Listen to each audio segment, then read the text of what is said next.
పాకిస్తాన్ యొక్క గొప్పలన్నీ తప్పులే. PL-15 క్షిపణులపై పాక్ దేశం ఆర్భాటం ప్రచారం చేసుకుంటుంది. వాటి రేంజ్ 200 నుంచి 300 కిలోమీటర్లు అంటున్న భారత వైమానిక దాడులను తిప్పికొట్టగలమని గొప్పలు చెప్పుకుంటారు పాకిస్తాన్ అన్నమాట. వాటి రేంజ్ కేవలం 120 కిలోమీటర్లు ఉంటుందని అన్నారు నిపుణులు. పహల్గామ్ ఉగ్రవాద దాడి నేపథ్యంలో భారత్ మాపై చాలా దాడి చేయడం తథ్యం అని పాకిస్తాన్ భావిస్తున్న సంగతి మన అందరికీ తెలిసిందే. పుల్వామా దాడి అనంతరం భారత్ చేపట్టిన బాలాకోట్ విమానదాన్ని పరిగణన తీసుకుంటే ఈసారి తమ ప్రధాన విమానదాలు ఉంటాయని పాకిస్తాన్ గ్రహించి రాఫెల్ విమానాలు భారత్ దగ్గర ఉన్నాయి కదా, వీటి ద్వారా మిటిఆర్ క్షిపణి కూడా మనం ప్రయోగించుతామని, వీటి రేంజ్ దాదాపుగా 150 కిలోమీటర్లు ఉంటుంది. దాడులు ఎదుర్కొని సిద్ధమవుతున్న పాకిస్తాన్ చైనీస్ PL-15 క్షిపణులు పెద్ద సంఖ్యలో సమకూర్చుకుంది. ఇప్పటికే దాదాపు 100 మిసైల్ దాకా కొన్నట్టు సమాచారం. ఇవి ఎయిర్-టు-ఎయిర్ మిసైల్స్ అంటే విమానం నుంచి విమానం పైకి ప్రయోగించే క్షిపణులు అన్నమాట. వీటి రేంజ్ 200 నుంచి 300 కిలోమీటర్లు అంటుంది. ఈ మిసైల్ పాక్ వద్ద ఉన్న 2 విమానాల దాకా ప్రయోగించవచ్చు. ఒకటి J-10C ద్వారా ఈ PL-15 క్షిపణి ప్రయోగించవచ్చు. 2 చైనా పాకిస్తాన్ కలిసి తయారు చేసిన JF-17 జెట్లు అనమాట. పాక్ వద్ద J-10C విమానాలు 20 నుంచి 25 దాకా ఉన్నట్టు సమాచారం. J-10C విమానాలు 20 నుంచి 25 దాకా ఉన్నాయట పాకిస్తాన్ దగ్గర. అలాగే JF-10 యుద్ధ విమానాలు అయితే పెద్ద సంఖ్యలో ఉన్నాయి పాకిస్తాన్ దగ్గర, ఎందుకంటే పాకిస్తాన్ చైనా కలిపి చేశారన్నమాట. JF విమానాలు అయితే పెద్దగా ఉన్నాయి. PL-15 క్షిపణిని డిప్లాయ్ చేసి JF విమానాలు సహా పలు ఫైటర్ జెట్లతో కూడిన 3 నిమిషాల వీడియోని కూడా పాక్ వాయుసేన ఇటీవల విడుదల చేసింది. అంటే పాక్ వాయుసేన చేసిందంటే PL-15 ఈ క్షిపణిని ఫైటర్ జెట్లకి అటాచ్ చేస్తున్న వీడియోని రిలీజ్ చేసి మనం బెదిరిద్దామని చూసింది. ఒకవేళ రాఫెల్తో భారత్ విమానాలు చేస్తే మన విమానాలను పాకిస్తాన్ PL-15 క్షిపణులతో చాలా ముందుగానే కొట్టేయచ్చని ప్రచారాన్ని పాకిస్తాన్ విస్తృతంగా చేస్తుంది. కానీ ఇక్కడ 2 సమస్యలు ఉన్నాయి. ఒకటి, యుద్ధ విమాన రాడార్లు డిటెక్షన్ రేంజు క్షిపణి రేంజ్ ఎక్కువగా ఉన్నంత మాత్రాన సరిపోదని, ఈ క్షిపణి ప్రయోగించిన వాడి విమానంలో రాడార్ డిటెక్షన్ రేంజ్ కూడా ఎక్కువగా ఉండాలని రక్షణ సంఘ నిపుణులు చెప్తున్నారు.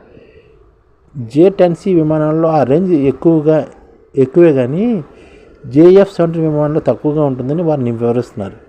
ఈ JF-17 విమానాల్లో కూడా బ్లాక్ 1, బ్లాక్ 2, బ్లాక్ 3 అనే 3 రకాలు ఉంటాయి. వాటిలో బ్లాక్ 1, బ్లాక్ 2 అసలు ఈ క్షిపణులు ప్రయోగించలేవు. బ్లాక్ 1, బ్లాక్ 2 అయితే బ్లాక్ రాడార్ డిటెక్షన్ రేంజ్ 140 నుంచి 150 కిలోమీటర్లు దాటి ఉండదని అంచనా. అంటే ప్రత్యర్థి విమానం అంత దగ్గరలోకి వస్తే తప్ప దాన్ని గుర్తించి మిసైల్ని ప్రయోగించలేవు. ఇక రెండో సమస్య, పాకిస్తాన్ కొంటున్న PL-15 క్షిపణులు ఒరిజినల్ చైనావి కావు. అవి వేరే దేశాలకు చెందిన ఎగుమతి చేసి చైనా ప్రత్యేకంగా తయారు చేసి ఎక్స్పోర్ట్ రకం అన్నమాట. ఈ క్షిపణులు అంటే PL-15 అన్నమాట. ఒరిజినల్ చైనీస్ క్షిపణుల కన్నా వీటి రేంజ్ తక్కువ. ఈ ఒరిజినల్ చైనీస్ రకం కావట ఈ PL-15 క్షిపణులు, ఎందుకంటే అవి వేరే దేశాలు ఎగుమతి చేయడానికి చైనా ప్రత్యేకంగా తయారు చేసే ఎక్స్పోర్ట్ రకం అన్నమాట. ఈ క్షిపణులు ఒరిజినల్ చైనీస్ క్షిపణుల కన్నా వీటి రేంజ్ తక్కువ. ఈ 2 అంశాలు పరిగణలో తీసుకుంటే JF-17 ద్వారా ప్రయోగించే PL-15 మిసైల్స్ వాస్తవ రేంజ్ 120 కిలోమీటర్లు మాత్రమే ఉంటుందని, అంతకుమించి ఉండదని నిపుణులు స్పష్టం చేస్తుంది. అదే సమయంలో మన మిటిఆర్ క్షిపణులు నో ఎస్కేప్ జోన్లో చాలా ఎక్కువ అని కూడా వారు గుర్తు చేస్తున్నారు.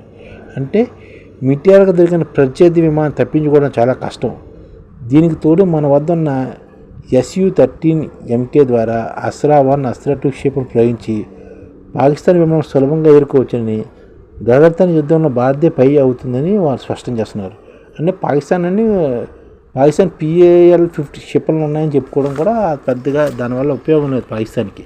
ఎందుకంటే ఆల్రెడీ మనం 15 పాకిస్తాన్ విమానదాడులతో 15 స్థావరాలను ధ్వంసం చేసాం, కరాచీ పోర్ట్ని ధ్వంసం చేసాం. మన క్షిపణుల పవర్ ఏంటో, మన బ్రహ్మోస్ పవర్ ఏంటో పాకిస్తాన్ చూపించాం. పాకిస్తాన్ దగ్గర ఉన్న క్షిపణులు అన్నీ గొప్పలే, ఇంకా అవి అంత పవర్ఫుల్ ఏం కాదు. PL-15 ఈ ఛానల్ ముఖ్య ఉద్దేశం ఏంటంటే, మన తెలుగు రాష్ట్రాల్లో 1 కోటి మందికి సంఘటిత రంగాల్లో ఏ విధంగా ఉద్యోగాలు ఇవ్వవచ్చు, కనీస నెల జీతం 30,000 వరకు ఏ విధంగా ఇవ్వవచ్చు, ఏ విధంగా చేస్తే ఉద్యోగాలు సృష్టించబడతాయో వివరిస్తూ ఈ ఛానల్ వీడియోలు వస్తాయి. అలాంటి వీడియోలు మీకు కావాలంటే మన IDF భాస్కర్ ఛానల్ని సబ్స్క్రైబ్ చేసుకోండి.